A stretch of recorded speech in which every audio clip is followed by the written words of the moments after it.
Yanito gar, but they, my God.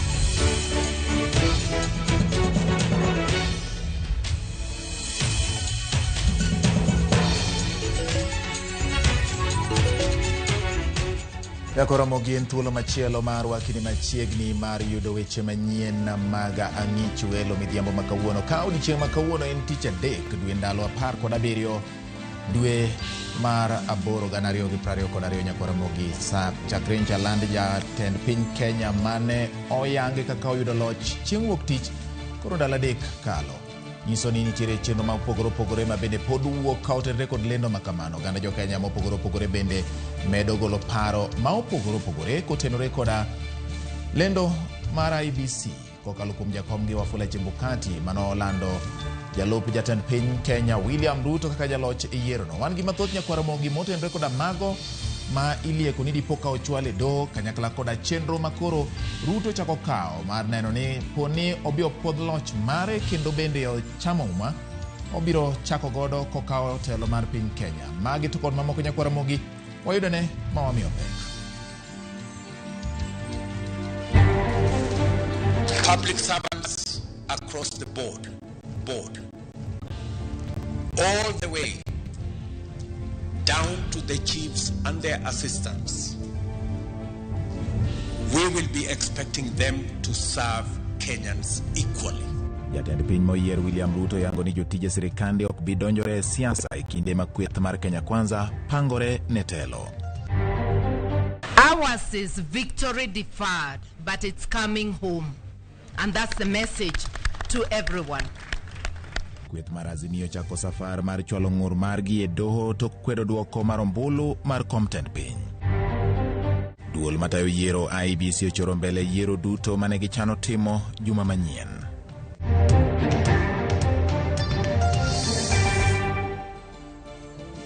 Arwakini machiegni nyako Ramogi mar yudo weche manyien adimba kokalo e Ramogi Tv. Weche wa manyien mag ang'ich welo inyalo tudore kodwa e nambari 3-600 mano namba marwa mar SMS kata ote machuok ka bende itudore kodwa kata mane Facebook mar Ramogi TV, YouTube kaachiel kod Twitter. Kikidhi mabor bedo kodwa chakruok nyaka giko. Jaloko marwa e thuolo ni duto iluongo ni Belinda Dhiambo. Nyinga en George Bati. Abiro keto telo makare mabiro nyayo demokrasia mar Kenya. Ma ote mogol kod jatend piny Kenya moyier William Ruto e romo mane obedo godo kod jogo mayando yiere lemo mopogore e kweth mar Kenya Kwanza e bomani ma Nairobi. Sharon Ong'ao nigi ler mar wach. Ruto mane loso e romo makamano oyango no biro dhi nyime gi chenro mage mar neno ni komiti motelo ne lokruok mar telo otiyo kare kata bedo ni kweth mar Azimio chano chwalo bura makwedo loch mare e doho. Shortly, we will be suggesting members of Kenya Kwanza to the transition committee. I think we are doing that today so that the process of the transition can kick in and we can go towards concluding the matter of the election. And we are going to have a discussion so that we can adjust and amend the standing orders to make it possible for cabinet secretaries to get to the floor of the House and answer questions and explain government policy on the floor of the House so that the people's representatives, members of parliament and senators can interrogate what their government is doing. Mag piny owacho okonywando tijigi kod siasa. Komedo wacho ni tije e bwo sirikande ibiro tim e yo mahuyanga. Jotend migepe mopogore ibiro bed ka inono tijegi e nyim od bura maduong' ma pacho kae. Public servants across the board, all the way down to the chiefs and their assistants, we will be expecting them to serve Kenyans equally, without favoring people because of their political affiliation.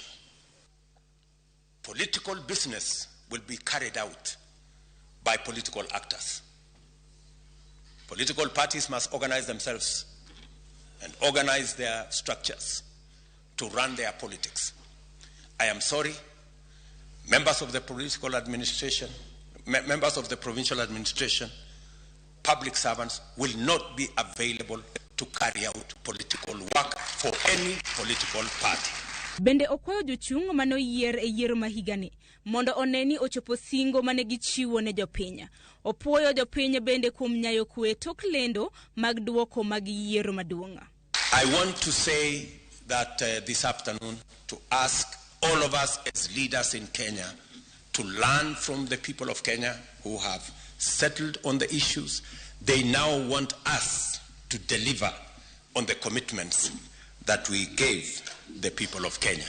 And I want to say to this team that we do not have the luxury of time to waste. Ruto ne oloso e kinde romo mokwongo mane obago kod jotelo moyier e bwo riwruok mar Kenya Kwanza e kar jot mare Makaren. Romo mane oywayo nyaka jodito mopogore opogore e riwruok mar Kenya Kwanza. Jatend piny Kenya moyier William Ruto osingo mar tiyo kod jotije mag piny owacho masani. Kosingo ni okobie ne josiasa mar mondo mi odonje e tije mag jotije mag piny owacho. Sharon Ong'aw, Ramogi Tv, Nairobi. Kowere kod mago manobagi kod jatend piny Kenya moyier William Ruto. Ng'wech mar kawo telo ma pacho ka pod dhi nyime. Jalup Raila Odinga Martha Karua onyiso johera mag Azimio ka oloso bang' romo mane okelo kanyakla jotelo moyier mag Azimio la Umoja One Kenya ka romo ma KICC. Karua olieko nigi chano mar dhi e doho mar kwedo yiero mar William Ruto e yiero ma tarik 9 mar dwe ni mar aboro. Chris Owino ne oluwo romo makamano.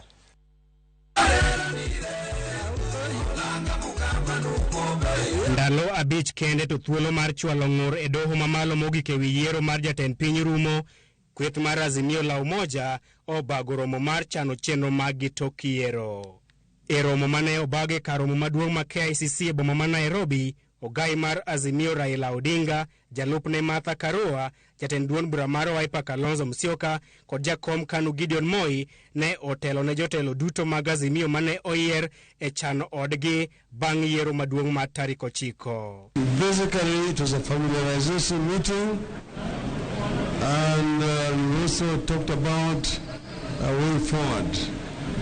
We've given them a brief as where we are with regard to presidential elections, and they have approved the steps that we have decided to take as Azimio coalition. E gino manenore kaka ranyisi machielo ni Azimio chano dhi e doho mamalo mogik mar kwedo loch mar William Ruto kaka jatend piny moyier, jalup Raila Odinga Martha Karua onyono tiende piny ni kweth mar Azimio ema noyudo loch e yiero mahigani kendo singo ne gidhi timo duto manyalore mar wito oko loch mar William Ruto. Ours is victory deferred, but it's coming home. And that's the message to everyone. As we explore avenues, all legal and constitutional avenues, let everybody know victory is coming home. Thank you for supporting us, and we will not let you down. Karua bende oyango ni riwruok mar Azimio ema nigi thoth jo od bura mamalo ka okwayo johera magi mondo bed gi kwe. Our figures show that we command the National Assembly. Just like I said the last time, the Senate, our competitors are up by 1, but the National Assembly we command. Jatend duond bura mar Wiper Kalonzo Musyoka osiro lwedo weche mag Martha Karua ka olero ni ng'wech mar kelo lokruok e pacho kae pod dhi nyime kendo kwayo johera kod jotelo mag Azimio mondo riwre kanyakla. Nchi hii bado ni mapambano ili haki mwishowe ipatikane, so that Kenyans can live happily together with each other as brothers and sisters. So unfortunately this has happened because of what happened at Bomas of Kenya, and therefore that process, the legal process continues. the political process also continues. Azimio nigi nyaka chieng' tich ariyo juma manyien mar chwalo bura mar kwedo loch mar William Ruto kod Rigathi Gachagua e doho mamalo mogik kaluwore kod pen chik ma pacho kae. Mabiro e kinde ma jalup jatend piny William Ruto ne owacho ni oikore mar dhi siro loch mare e doho mamalo poni ochwal bura mar kwedo yiero mare kaka jatend piny moyier.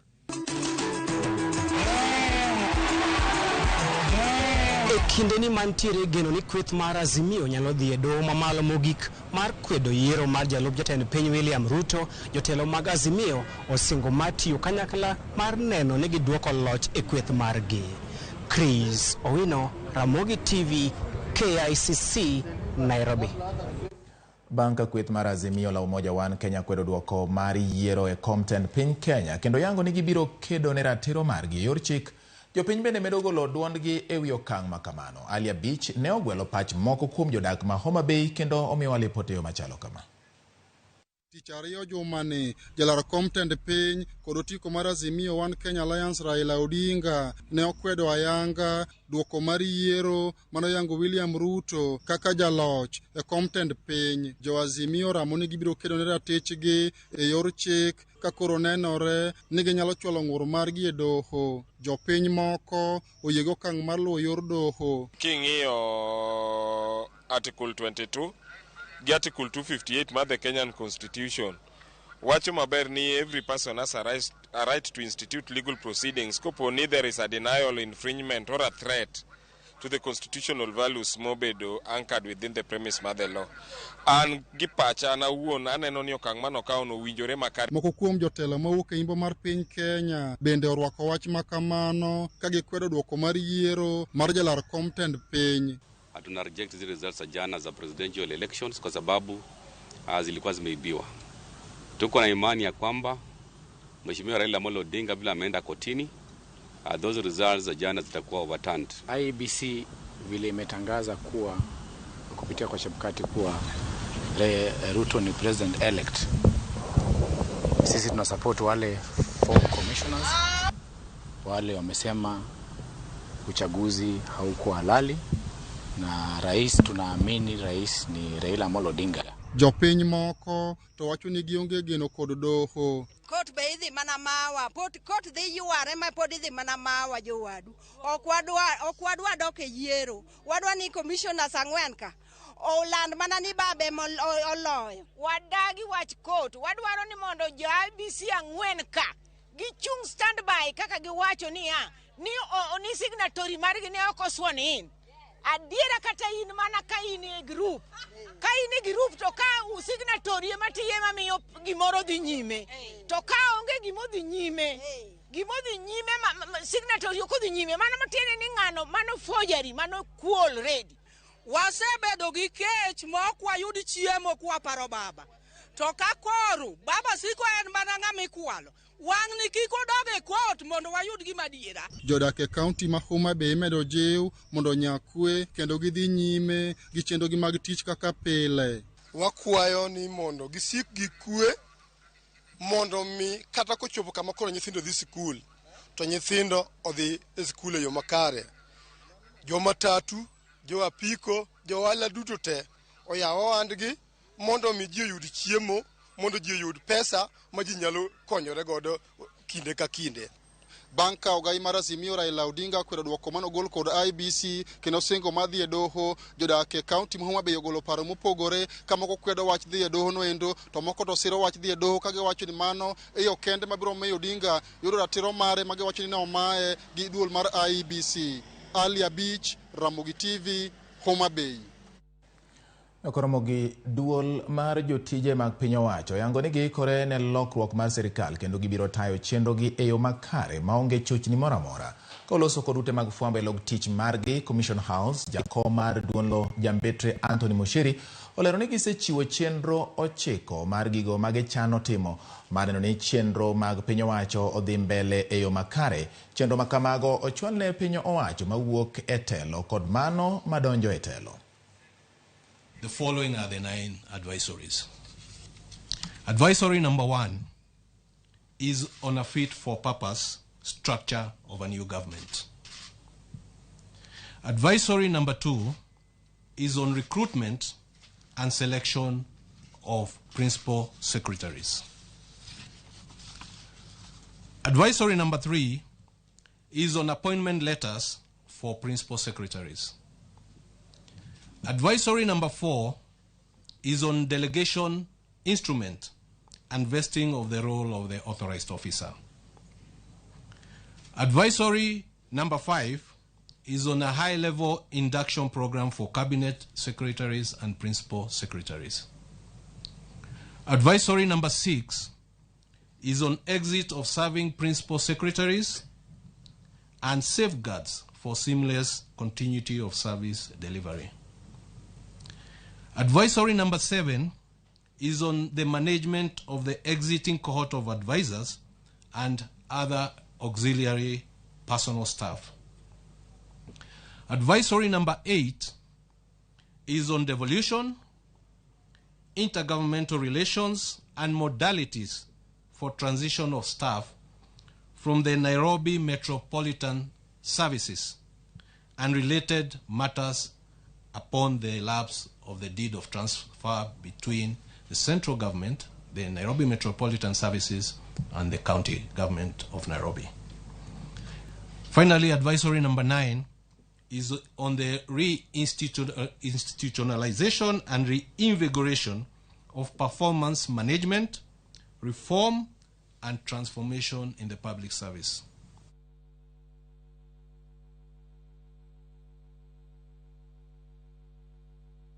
Ramogi wakao ywe adundo mokwongo par ni ma en weche manyien odhiambo ma kawuono ma bende otenore gi gik ma dhi nyime bang' yiero ma tarik 9 dwe mar 8.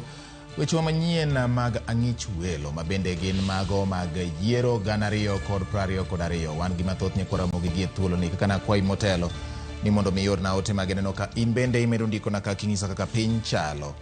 Amor kod kaka Raila Amolo Odinga gi Martha Karua wacho ni nyaka wayud ratiro e yo makare. Wamed mana kelo kendo keto kwe maniluongo ni Omosh Dirago Land Cruiser ma bende wacho ni omora ahinya gi wachno. Bati onge ng'ama noyiero wacho ni onge ng'ama noyiero jatelo miluongo ni jatend piny. Ka onge ng'ama noyiero ombulu noyudo nade? Mano kore penjo ma bende anyalo penji in bende. Okay, Sarah Singa manyakwar Odongo from Wangneno West Kanyamkago wacho ni Ramogi TV ler. Erokamano ahinya. Nyinga Chanyi awuok Migori somo na Siaya kaluwore gi do ma Azimio la Umoja One Kenya dhiye chalo ni wanyalo bedo gi ratiro e pacho piny owacho mondo mi ong'iswa ni onge ng'ikruok moro amora manyalo bedo ahinya kotenore gi weche mag somo makoro oselandi gi jatend migao ni mondo wadogi skul. Erokamano Jicho Mchanganyi mawuok Nyarorera. Telo maero lweny koro sani obed kong'eyo ni jopiny ema hinyorega sama tulo muoch e romo meke siasa. Emomiyo jo Kenya koro niendi ok owinjo bed ni ichunogi kata owinjo bed ni bedo kod tungni moro amora gi kinde niendi gidhi nyime gi tijegi kaka pile mondo giger piny Kenya. Erokamano Jicho Mchanganyi. Ramogi med oro ote mari nambari 3600 mano namba marwa mar ote machuok. Kama thoth bende obiro medo somo kaka wamedo dhi nyime gi weche manyien. Kik idhi mabor, kete mane Ramogi TV.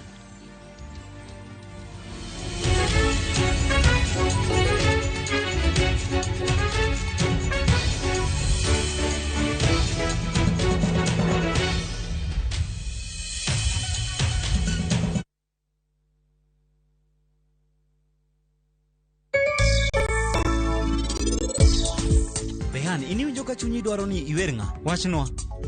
Ing'eng'o. An namiyo mana wang'a.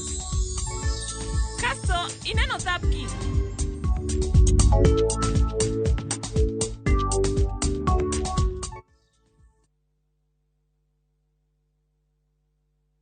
Citizen Digital is proud to have emerged top and been selected for the 2022 Google GNI Middle East, Turkey and Africa Innovation Challenge. With Google's support, Citizen Digital will increase its capacity in news gathering for our viewers and listeners under the Wananchi reporting platform. Download Kenya's #1 app, the Citizen Digital app today, and get the news as soon as it happens. Kenya's #1 app, Citizen Digital.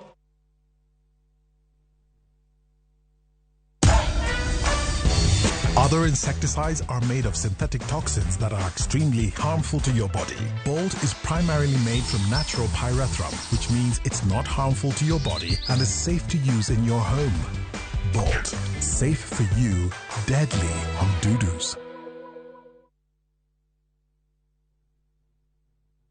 Enjoy View Travel affordable holiday packages. Kenya's #1 travel agent and online booking platform, View Travel offers wide variety of local flights, hotels, transfers, holidays, activities, and so much more. Whether traveling as a family, couples, chama, church groups, friends, or even going for trips to Mombasa, Diani, Malindi or Watamu, Masai Mara, Naivasha, Nakuru, or staycation in Nairobi. Call 0703-254-254. This is Kenya. Dream, explore, discover. Powered by Citizen TV. Shabiki Jackpot Mbao wiki hii. Cheza mechi hizi ili ushinde 21,068,922 shillings. Shabiki Jackpot Mbao, the easiest jackpot in Kenya. Strictly not for persons under the age of 18. Betting can be addictive. Play responsibly. Shabiki.com is authorized and regulated by the BCLB. License number 416.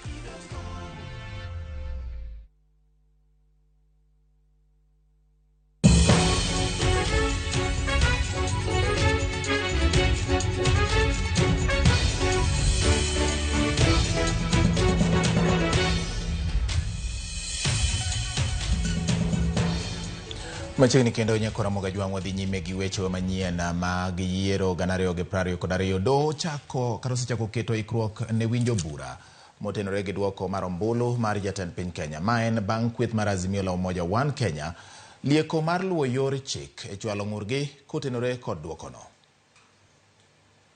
Achiel bang' kweth mar Azimio la Umoja One Kenya yango ni gidhi luwo ling'any mag chike mar manyo ratiro kaluwore kod duoko mar ombulu mane oyangie William Ruto kaka jaloch.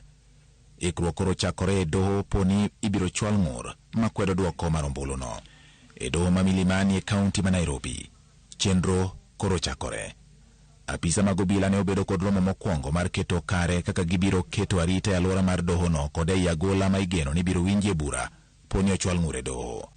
Kotelnegi kod komandant mar obila mang'iyo weche mag doho Lazarus Opicho, obila go omi chik mar biro keto wang' ma ok diemre e kinde ma iwinjo bura ma ilieko chwale doho kod kweth mar Azimio la Umoja One Kenya.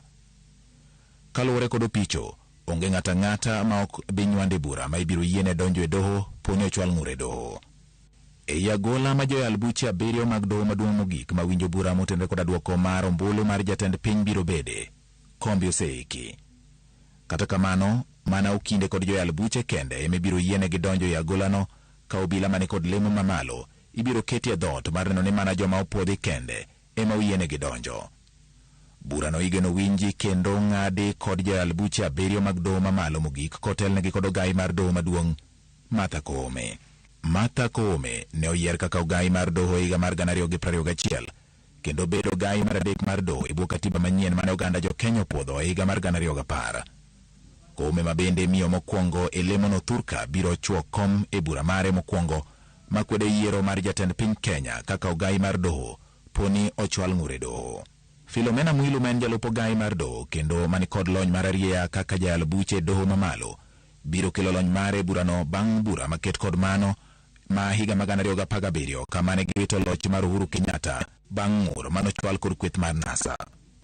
Burano bende biro bede kod jayal buche Smokin Wanjala ma osebedo e doho no chakre 2011 kama dhi bedo bura mare mar 3 motenore kod duoko mar ombulu mar jatend piny bang' mano maki higa mar 2013 kod 2017 ka e bura mag 2017 ne ogoyo ombulu mar wito oko loch mar Uhuru Kenyatta, mana machal kod jal buche machielo Isaac Lenaola, ma bende ne ogo ombulu ka othir kod loch mar Uhuru Kenyatta e kinde bura mag 2017. Jal buche Mohamed Ibrahim, ma bende en achiel kuom jal buche mokwongo e doho maduong' mogik Supreme Court, igeno ni dhi kelo lony mare e burano, kata obedo ni ne ok ogo ombulu e kinde bura mag 2017 ka Njoki Ndung'u mane osiro loch mar Uhuru Kenyatta e bura mane joriwruok mar NASA ochwalo e doho bende dhi chwo kom e burano.